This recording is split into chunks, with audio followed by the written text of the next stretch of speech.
Let's understand the weighted routing method in Traffic Manager profiles.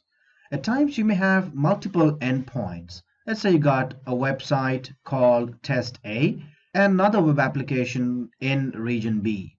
In this scenario, you may want to use weighted routing for multiple reasons.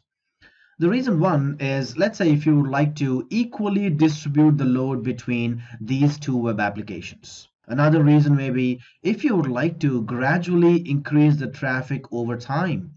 So initially you may want to say that, okay, I'm going to distribute the load between these two on 50-50 basis. And that means that traffic between these two web applications will be distributed equally. But let's say in this example, you got three web applications. The one that is hosted in region A, another one in region B, and a third application which is Test A. Now, if you are testing or bringing a new endpoint online, you may want to gradually increase the traffic over time to the new website. So that way it is not a big bang deployment, and the customers will also not be bombarded with new features of your applications.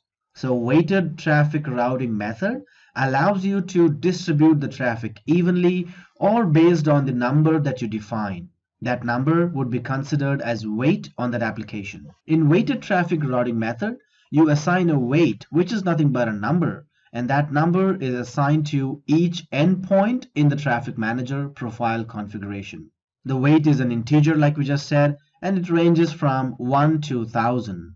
Now this parameter is optional, but if you ignore this value, then Traffic Manager uses a default weight of 1.